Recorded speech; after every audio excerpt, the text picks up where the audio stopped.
Okay, so you're looking for somewhere safe to put your money, Yeah. right?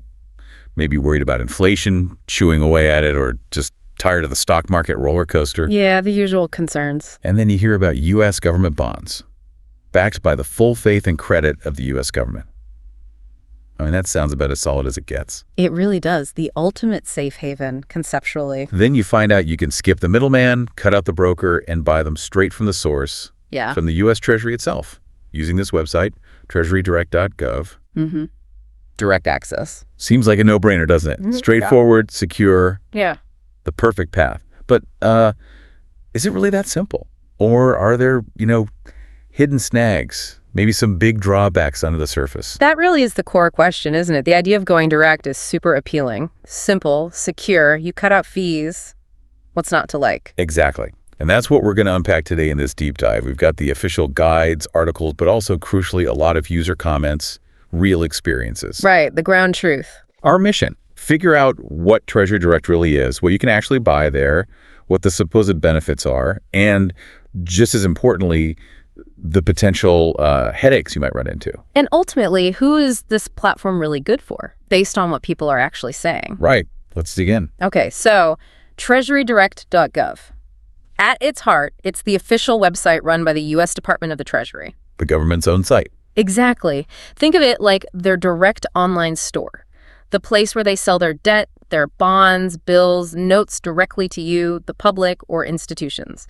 No broker involved in that initial sale. The government's bond shop. Yeah. Got it. So what's on offer? What can I actually buy and manage if I open an account there? Well, based on the sources, it's a pretty wide range of government securities. The ones most people probably know are the U.S. savings bonds. Right. EE and I bonds? Yep. Series E, and Series I. We'll definitely spend some time on those. They're kind of unique. But beyond savings bonds, you can also buy their other stuff, the marketable securities, directly at auction. Marketable, meaning the ones you can buy and sell more easily, usually. Usually, yes. That includes Treasury bills, T-bills. Those are the short-term ones. Then you've got Treasury notes, T-notes, maybe 2 to 10 years. Okay. Treasury bonds, T-bonds for the really long term, like 20 or 30 years. Oh. Also, Treasury inflation-protected securities, TPS, everyone knows those. Yep. Adjust for inflation. And floating rate notes, FRNs, where the interest payment isn't fixed, it floats with market rates. Wow. Okay. So pretty much the whole spectrum of Treasury debt is available there, potentially. Potentially, yes, at a point of initial issue. And it's all electronic now, right? No more paper certificates mailed to you. That's right. The sources are clear. Yeah. Any new security you buy on Treasury Direct is electronic only. They stopped selling new paper savings bonds way back end of 2011. Okay. And that option to get paper I bonds with your tax refund, that's gone too, phased out completely by January 2025, based on our info. Mm-hmm. So buying today, it's digital. Makes sense. But the platform can still handle old paper bonds if you have them lying around. It can. You can manage them, see their value, and even convert eligible paper bonds into electronic ones within your account. Oh. Though, as we'll get into, transfers and conversions aren't always smooth. Foreshadowing. Okay, so electronic bonds, any other basic features. Is the site easy to use, available anytime? Well, it's available 24/7, so you can log in whenever. Yeah. And a big plus, highlighted everywhere, is there's no fee to open an account. No setup cost. Nope. And no fees from the Treasury itself when you buy the securities through the platform. No commissions, no transaction charges from their end. The price you pay is the price of the bond. Okay. Avoiding purchase fees, that's definitely attractive, especially if you're buying regularly or trying to keep costs down. Absolutely. And what about minimums? Do you need a lot of money to start? That's another area where it looks good on paper. The minimums are really low. For savings bonds, the E and I types, you can start with just $25. $25? Yeah. And for all the other marketable ones, bills, notes, bonds, TPS, FRNs, the minimum is $100. Okay, $100 minimum for T-bills and notes. That's pretty accessible. Very. It really opens the door for smaller investors, people just starting out. Lowers that barrier to entry quite a bit. Definitely. Okay, so that's the overview. Treasury Direct, the government's online bond shop, wide range of securities, all electronic now, no purchase fees, low minimums. Now, let's zoom in on those savings bonds Series I and EE. They get a lot of attention, especially I bonds with inflation lately. Right. They have some really specific features worth unpacking. Let's start with Series I bonds. They've been super popular when inflation spiked. What's their main selling point? The I stands for. Inflation, exactly. Yeah. Their whole design is meant to protect your money's purchasing power against rising prices. How does that actually work? How do they give you inflation protection? Okay, so unlike a regular bond with one fixed rate, an I bond has what's called a composite interest rate. It's made of two pieces added together. Two parts. First, there's a fixed rate. That's set when you buy the bond, and it stays the same for the bond's entire 30-year life. It's your baseline return above inflation. Got it. A fixed base. What's the second part? The second part is the variable rate, or the inflation rate component. This part changes twice a year, first business day of May and November.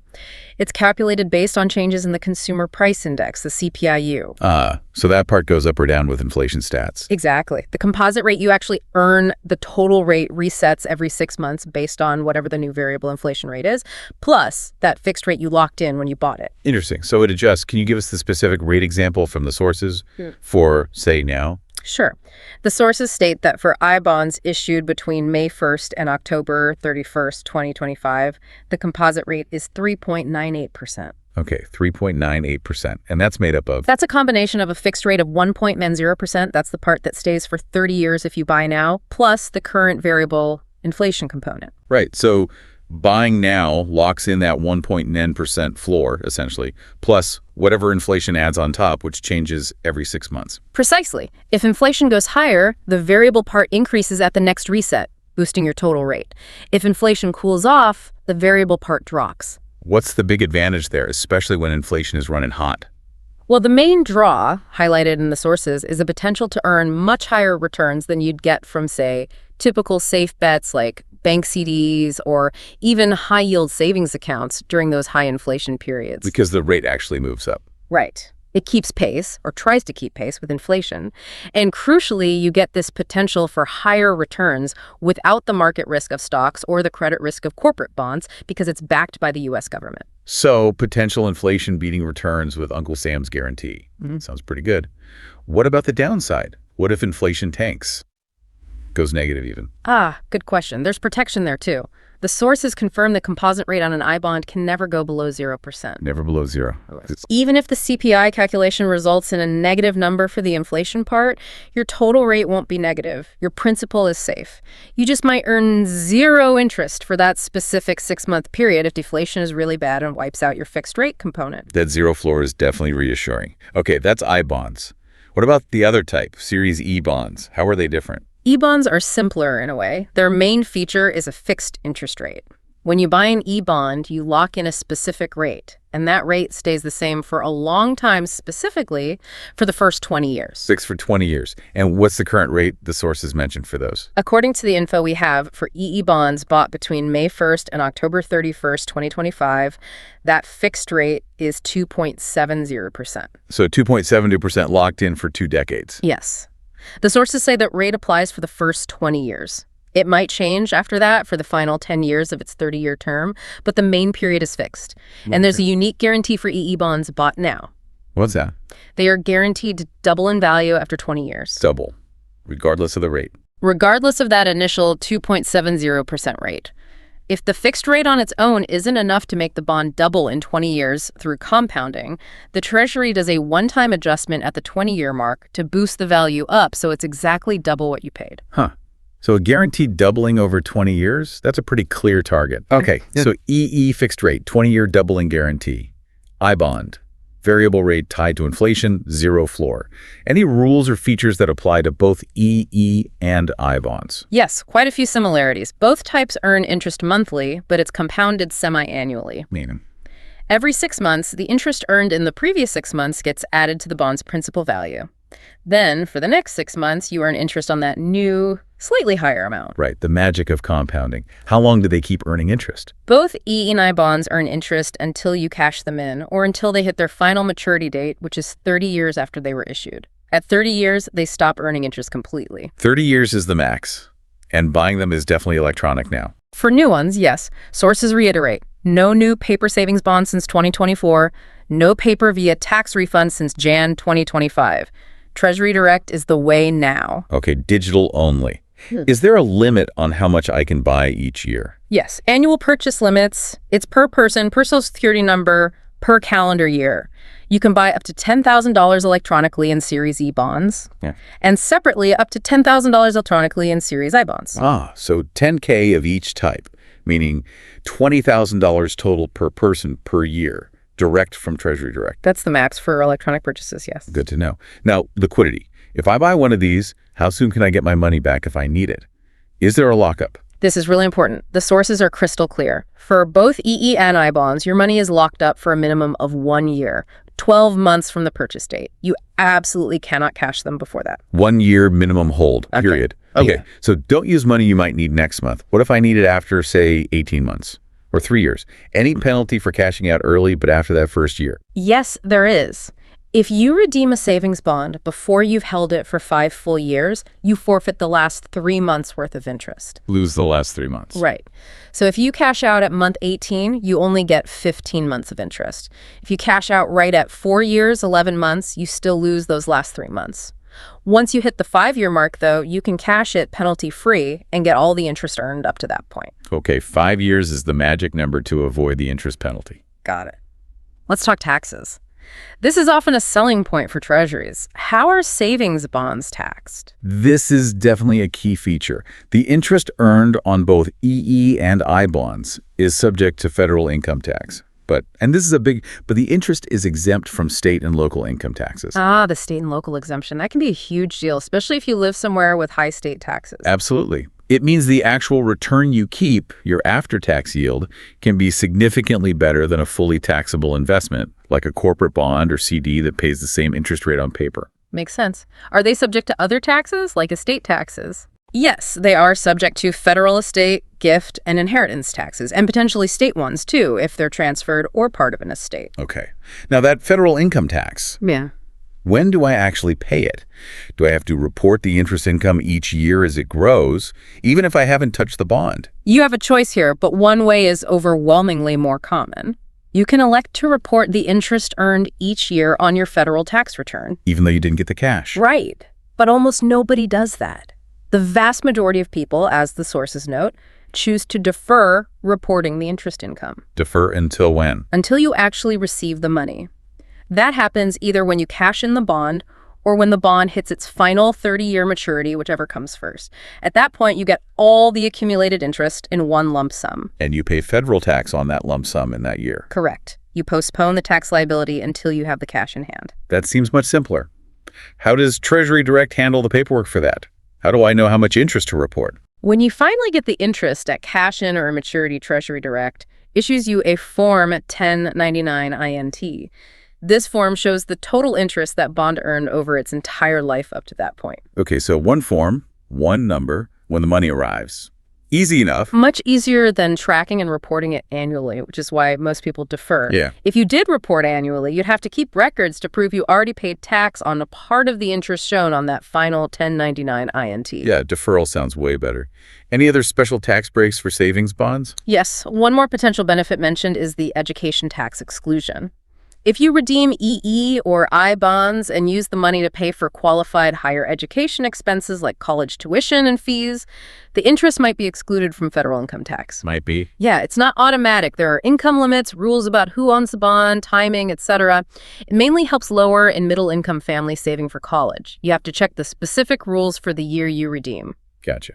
Worth looking into if you're saving for education. And quickly, what if ownership changes? Like you give a bond to someone. The sources touch on that. Generally, whoever owned the bond while the interest was accruing owes the federal tax on that interest. If a bond is reissued, Treasury Direct tries to track who earned what. But it can get complicated, especially with older paper bonds.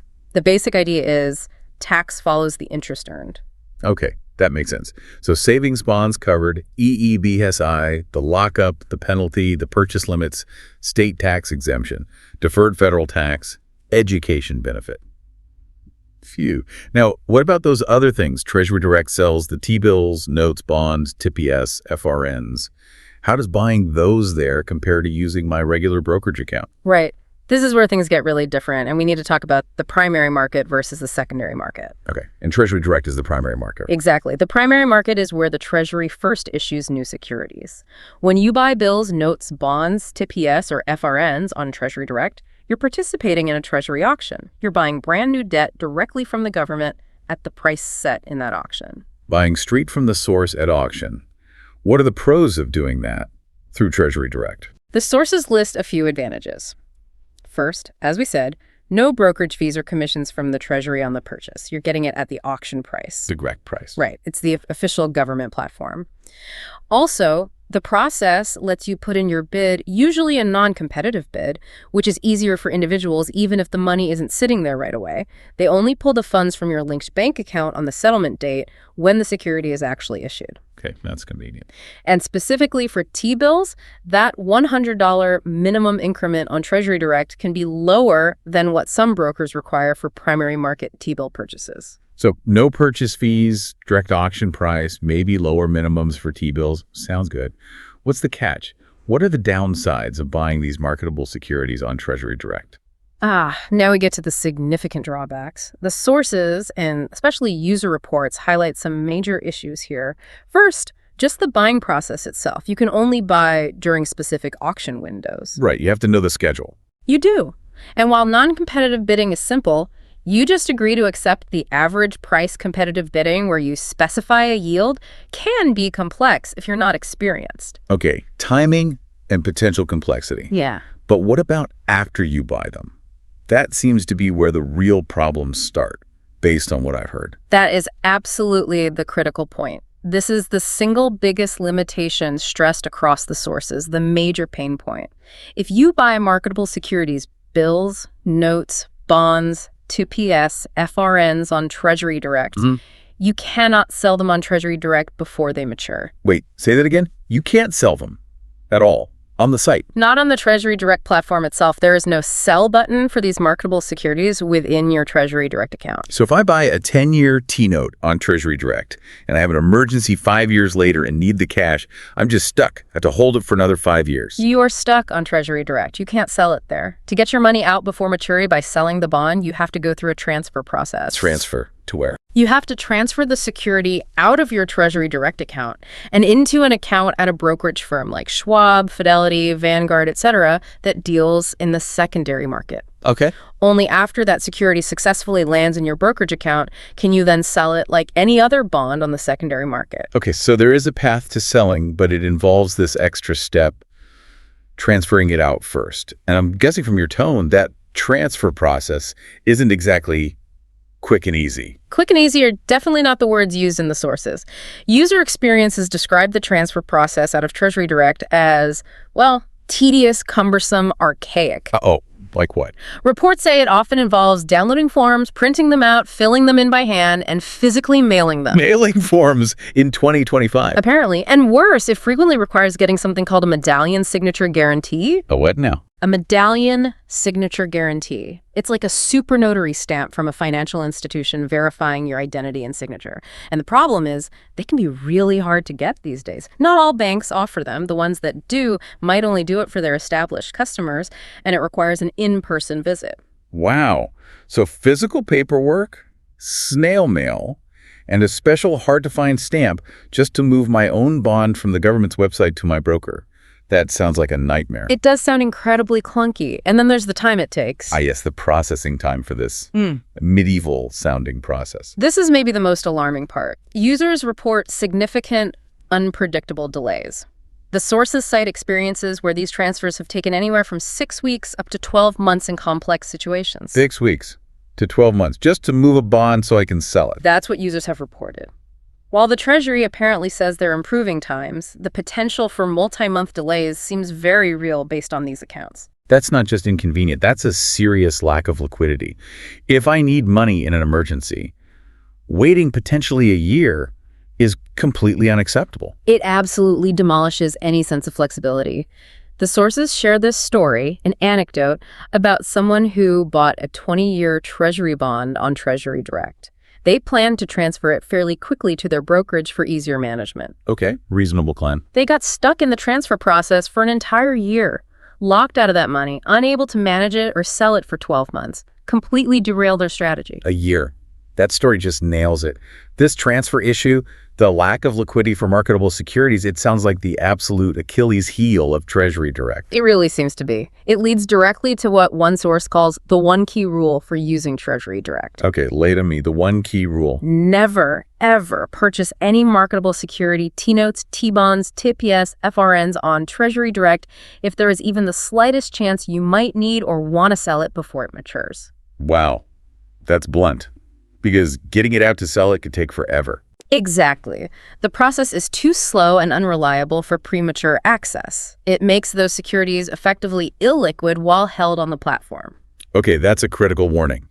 Are there any exceptions to that rule? You mentioned savings bonds are different and T-bills mature fast. Yes, exactly. The sources point out two main exceptions where this never buy if you might sell early rule doesn't really cause a problem. First is savings bonds, EE and I. Right, Because while they have that 1-year lockup, after that year, you can cash them in directly on the Treasury Direct website. The redemption process for savings bonds is built into the platform and reportedly works reasonably well. Funds usually hit your bank in a few business days. Okay, so savings bonds are safe from this rule because TD handles the redemption itself after year 1. What's the other exception? Short-term Treasury bills, T-bills. Why are they okay? Because their maturities are so short, think 4 weeks, 8 weeks, up to 52 weeks. People buying T-bills usually just plan to hold them until they mature anyway, which isn't far off. Right, you don't typically need to sell a 4-week T-bill early. Exactly. And the Treasury Direct platform seems to handle T-bill maturity and reinvestment pretty smoothly.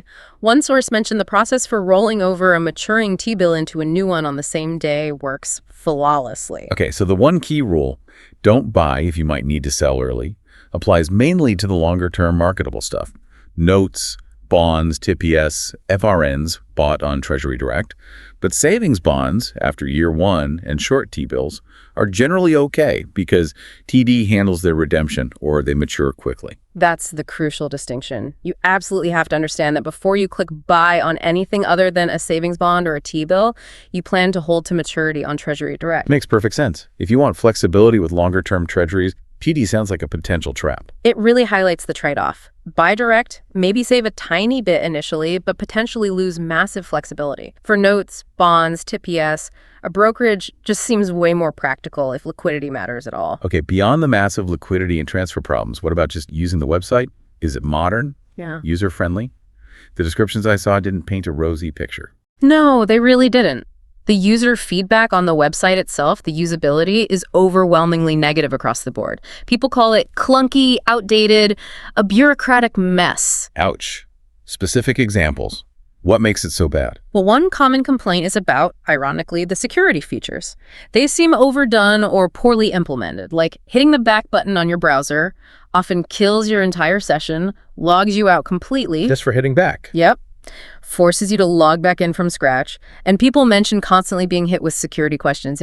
What was your first pet's name? Dream vacation. Just to navigate around the site after logging in, it's described as incredibly annoying. Getting logged out by the back button and constant security questions. Yeah, that sounds intensely frustrating just for basic stuff. What about finding things? Like, say, my tax forms. Another reported headache. Users say navigating the site to find essential documents like your 1099 INT for taxes is confusing. How so? The site might show something called a taxable transaction summary prominently, but users warn that's not the actual 1099 form you need for the IRS. Finding the link to the real 1099 involves clicking through weird menus. It's not intuitive. Making it hard to find your tax forms is not great design. What if something goes wrong? You forget your password, get locked out, account recovery. This sounds like another major area of pain based on the sources. People report getting locked out after forgetting security answers and being completely unable to access their money. Oh, wow. And getting help. Trying to resolve lockouts or update account info apparently means dealing with customer service, which gets scathing reviews. People report waiting hours on hold on the phone. Hours. And even if you get through, the processing time for account recovery or updates is reported to take weeks, sometimes months. Weeks or months just to get back into my own account holding government bonds. That's genuinely concerning. That sounds incredibly stressful. It really does. And customer service in general. The consensus in the sources is that it's lousy, difficult to reach, slow to respond, and resolution times for problems are lengthy. Problems like what?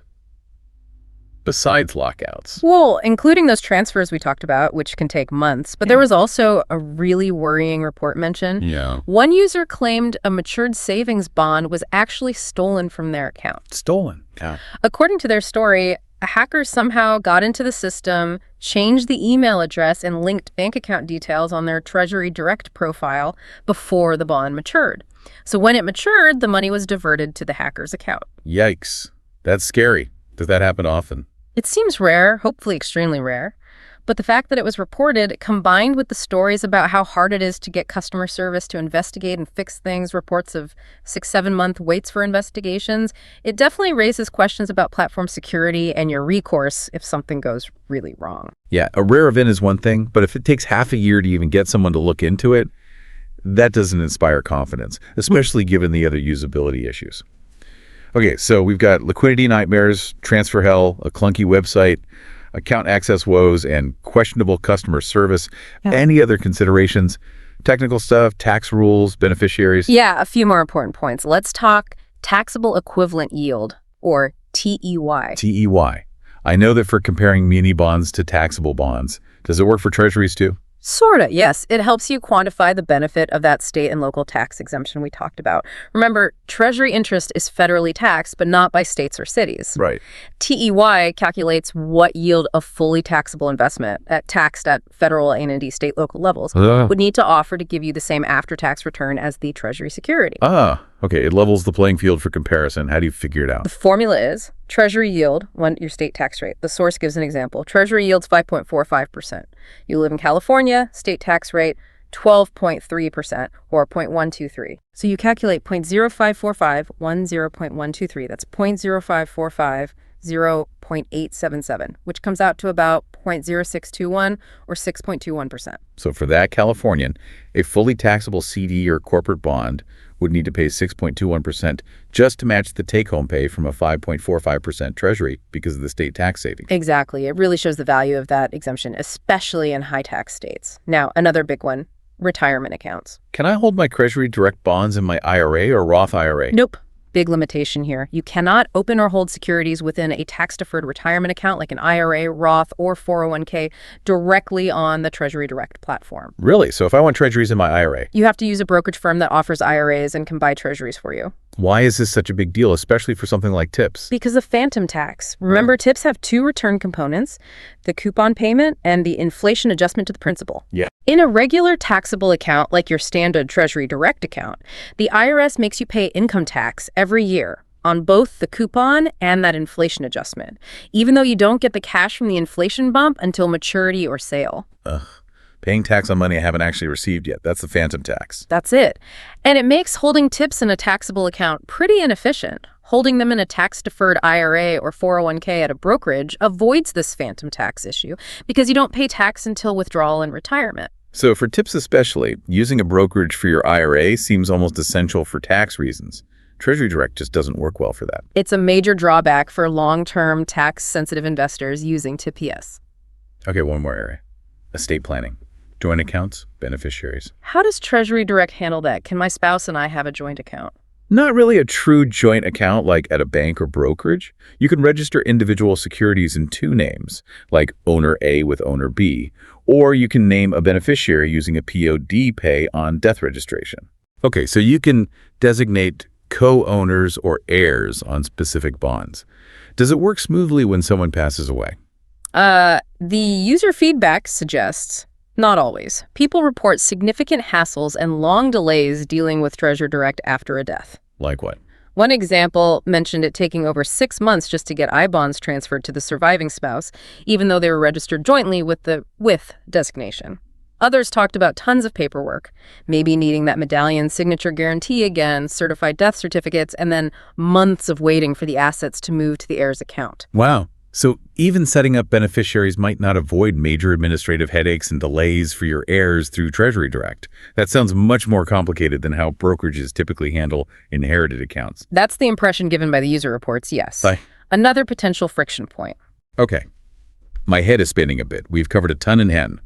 What it is, what you can buy, savings bonds deep dive, Primary versus secondary markets, the huge liquidity and transfer issues, the website woes, customer service nightmares, TEY, no IRAs, phantom tax, potential estate hassles. Let's try to synthesize. Based on all of this, who is Treasury Direct actually good for? Who's the ideal user? Right. Boiling it down, it seems Treasury Direct really only makes sense for a pretty specific type of investor given all these potential downsides. Who fits that profile? First, it's for the absolute buy and hold investor, someone buying, say, a 10-year note or 30-year bond who is 100% certain they will not need that money one day before it matures. Certainty and patience are key for those longer-term ones. Absolutely. If you fit that and you're okay with the money being locked up on that platform, then the no-fee purchase might appeal. Second, it's good for people laser-focused on the lowest possible entry point, that $45 for savings bonds or $100 for other treasuries, and avoiding any initial purchase cost is their top priority. So prioritizing low minimums and zero purchase fees above all else. Pretty much. And third, as we discussed, it's probably the best place for people primarily interested in buying and redeeming U.S. savings bonds, EE and I. Because it's the only place to get electronic ones, and the redemption for those actually works okay on the site after the first year. Exactly. The core savings bond buy redeem function seems to be its most reliable feature, despite the clunky interface surrounding it. Okay, so strict buy and hold investors for notes, bonds, TPS, people needing the absolute lowest minimums, and savings bond buyers. That's the target audience. Now let's hammer home the downsides again. Quick recap of the biggest red flags. Biggest ones. Number 1. Severe lack of liquidity for marketable securities. Notes, bonds, TPS, FRNs. You cannot sell them on the platform before maturity. Right, made worse by? Made infinitely worse by the reported nightmarish transfer process required to move them to a broker to sell, involving paper forms, medallion guarantees, and potential delays of weeks to months, even up to a year. Huge red flag. Yeah. What else? The outdated, clunky, frustrating website experience. Getting logged out, constant security questions, hard to find info, problems with account access and recovery, potentially locking you out for long periods, generally poor customer service with long waits and slow resolution. Okay. The inability to hold securities in tax-deferred accounts like IRAs, a major issue for TIPS especially. And finally, the reported complexities and delays for heirs dealing with co-owned or beneficiary bonds after a death. That's quite a list of potential problems. It really paints a picture of trade-offs. Absolutely. That's the bottom line here. Okay, so let's tie this all together. The final verdict on TreasuryDirect.gov. Well, the fundamental takeaway is that it's a stark trade-off. You get the direct access, the low minimums, the lack of purchase fees. Which all sounds great initially. Right. But the price you pay for that direct access is potentially massive. You give up liquidity for almost everything except savings, bonds, and short T-bills. A huge sacrifice. Huge. You deal with the platform widely reported as being difficult, frustrating, and maybe even unreliable for basic things like logging in or getting help. Yeah. You lose the flexibility of using tax-advantaged retirement accounts, which hurts for things like Tip P, and you might create significant administrative burdens for your family down the line. So that one key rule, don't buy marketable securities there if you might ever need to sell before maturity. Unless it's a savings bond after year 1 or a short T-bill, that's really the commandment you need to live by if you use Treasury Direct. It truly is. Stick to savings bonds, redeemable on TD, or short T-bills you'll hold to maturity and reinvest on TD, and it might be okay. But for anything longer term, notes, bonds, especially TIPs where you might want liquidity or need tax efficiency in an IRA or just want a modern functional platform, a brokerage seems vastly superior, even if there's a tiny initial cost difference. Yeah, hearing about those months-long transfer delays and account lockouts, it really makes you question if saving a few bucks on fees up front is worth the potential agony later if you need access to your own money. Exactly. The direct path isn't always the simplest or the best. It forces you, the potential user, to ask, are those minor upfront savings worth the significant reported downsides? The illiquidity, the clunky tech, the access issues, the transfer nightmares, the lack of IRA options, the potential headaches for my heirs. When does direct become just too difficult? That's the question. Is that initial appeal of buying direct still strong once you understand the operational reality, the potential friction, the lack of flexibility? It's something you really need to weigh carefully based on your own needs and tolerance for frustration. Definitely food for thought. Always look under the hood, right? Fascinating dive into a platform that promises simplicity, but seems engineered for complexity in many ways. Thanks for helping unpack all that. My pleasure. The details matter, especially when it's your money on the line. Absolutely. All right, that wraps up this deep dive. We'll be back soon exploring another topic. Until then, keep learning, keep questioning.